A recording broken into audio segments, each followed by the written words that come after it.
Vignettes in the History of Archaeology, Part 3, Belzoni. Giovanni Battista Belzoni, 1778 to 1823, was an Italian who studied hydraulics in Rome and then moved to England in 1802.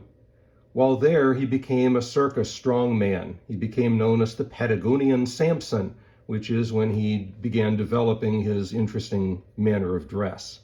He created stage shows with jets of flame and water. He traveled all over Europe in the circus. Now, while he was in Malta, he met Muhammad Ali Pasha, who was interested in industrializing Egypt and irrigating the desert. And Belzoni was able to secure a job with him, creating ox-driven water wheel in 1815.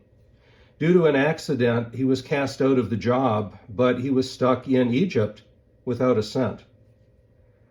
At this time, European museums wanted antiquities.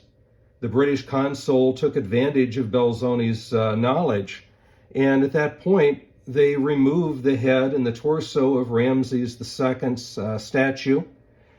And it took him about 2 weeks to figure out how to roll these statues to the Nile, where they were floated south to be shipped away.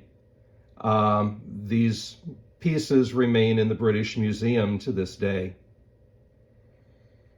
Over the course of 3 years, numerous statues, mummies, carvings are going to be taken. The first European to enter the temple at Abu Simbel was Belzoni.